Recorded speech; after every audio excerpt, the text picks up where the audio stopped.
Hey guys, Luke here, and it's nearly time for Game 2 of the 2020 State of Origin Series. Queensland had the lead 1-0 after getting the win in Game 1, 18-14 I think it was. Now it's time to take a look at the lineups, just like I did for the first game. Going to be starting off as New South Wales. I go for New South Wales, obviously, so I'm going to be talking about them. Talk about the Queensland side that obviously got the win, but New South Wales, I think there was changes needed and changes expected. Now, I haven't really had a look at the side too much. It's going to be on the side of me, so you'll be able to see it as well. But the team is as follows, at least it's the 21 side, 21-man squad, I should say. We have Tedesco at fullback, Daniel Tupou and Adokar in the wings, Gutherson and Whiten in the centres. Cody Walker is an inclusion in the number 6 jersey with Nathan Cleary, the halfback. Props are Safidi and Payne Haas, Damien Cook, the hooker.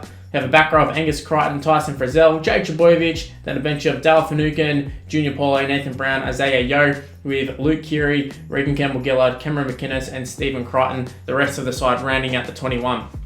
Now, one thing to note is obviously Luke Keary not in the side anymore. Look, I'm just going to be frank with you. Out of the two halves that played the other night, I think Nathan Cleary was the worst of the two. His goal kicking was a big letdown. I thought at least Luke Keary looked dangerous at times. He made a few half breaks, just couldn't quite get through. Although in the times that we did look dangerous in terms of scoring, I thought Luke Keary played a big part in that. Even I thought his link-ups with Cody Walker were quite good, which is what's frustrating to me. I feel like Nathan Cleary is getting so close to that Mitchell Pearce status where he's just going to be picked no matter what, because I thought it was clear that Luke Keary was better. The only problem for Luke Keary's defence isn't that solid, but I think the whole point of picking Jack Whiten was because of his defence, and he can sort of help out Luke Keary. I mean, James Maloney was the 5'8" last year, and his defence is absolutely shithouse. No worse than Luke Keary. No better than Luke Keary, I should say. And yet they stuck with him. And look, Jack Whiten, I'm assuming he's going to have a way better game.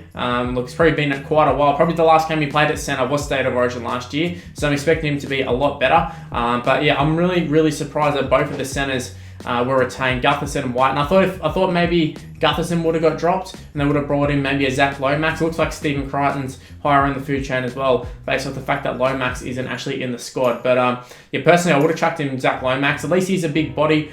He is actually probably quite similar to quite similar to Trbojevic. Now, I talked in the previous video, I was saying how Gutherson is probably the closest you'll get to Trbojevic in the sense that he's a fullback playing there. He's got to make lots of meters, make a lot of hard runs, and he did that, but the defense just isn't there. Tom Trbojevic, very, very strong defender.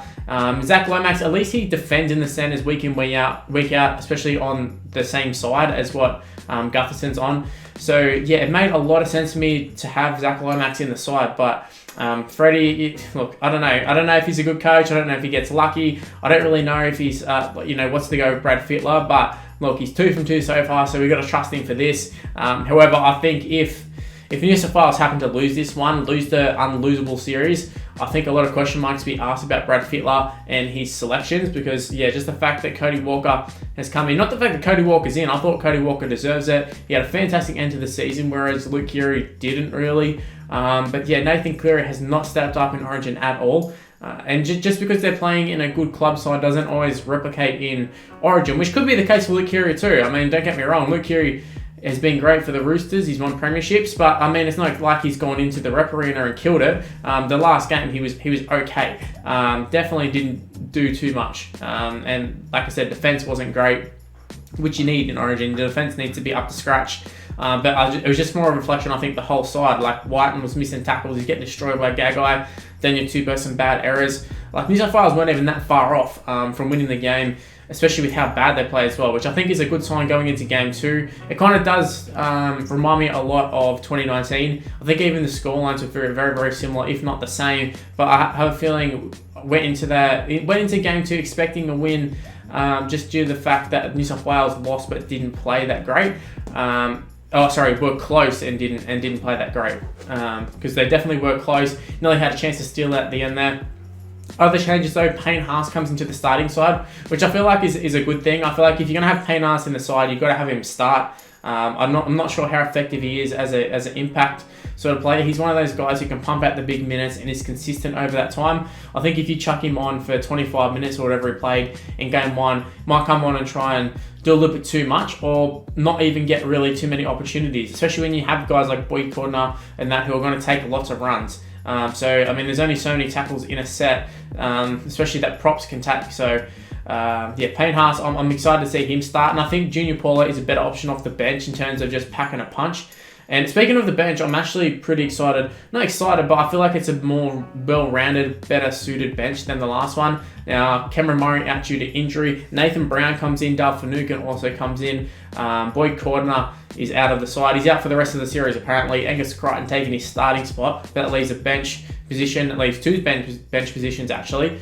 We have Dale Finucane and Nathan Brown coming in. I'm really excited to see Nathan Brown. He's someone who's been talked up for the last couple of years as maybe being a smoky for Origin. And I think his form just continue to improve, and he's finally getting a chance. And he's one of those ones, sort of like your Clemens, who I feel like is well suited to the Origin arena. Now, look, I don't know how well equipped those players are these days.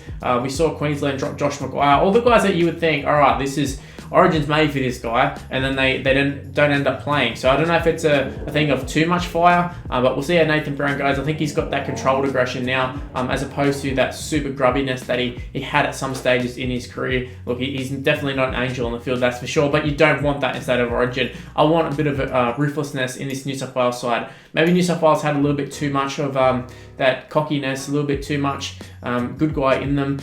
Maybe we need a little bit of a grub in Nathan Brown. It works with Josh Reynolds. Maybe it's going to work for Nathan Brown. Get under the Queensland skin. And yeah, I don't know. That's what I'm assuming will happen. Probably come on and play in the front row. And Dale Finucane can do the same. Fantastic player. I'm so excited to see him back there. He's just like a solid player. You know, he's not going to miss tackles. He's going to clean up around the ruck. Kind of do what Jake Trbojevic does. So yeah, if Jake Trbojevic gets tired, doesn't need to play the whole game. You can bring on Dale Finucane and he'll do a job for you. In terms of any other changes, I'm just looking. There's not too many. Look, Angus Crichton starting. He seems like the obvious one. Boyd Cordner's out. Chucking Crichton. He did play quite a bit. I think his minutes were pretty good last year. Another guy I'm actually surprised isn't getting talked about being dropped is Tyson Frizzell. I thought he didn't really do too much.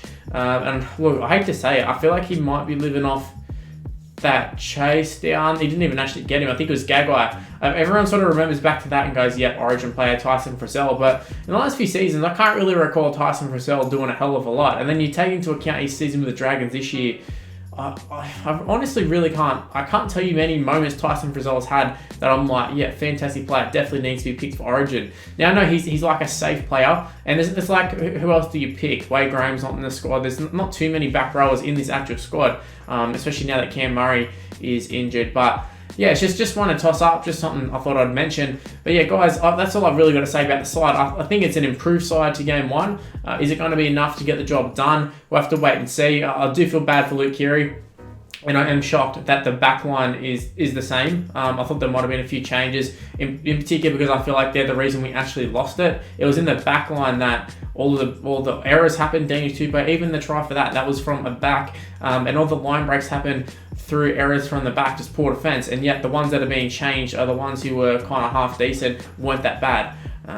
But yeah, I don't know. Leave in the comment section below, what are your thoughts of the New South Wales Game 2 side? Is it good? Is it bad? Do you think they'll get the job done against Queensland and even up the series and take it to a Game 3? Like I said, leave in the comment section below. Also, while you're at it, go ahead and give this video a like and subscribe to the channel if you're new around here. Also, turn on the notification bell. It is quite important. Lets you be notified when I upload immediately. Also, give me a follow on social media. It's on the screen right now. It's Mr. Luke on YT for the most part. Snapchat is also Mr. Luke on YT, despite it not being on the screen right now. And yeah, that's all I've got to say. Thanks for watching. I'll see you on the next video. Bye, guys.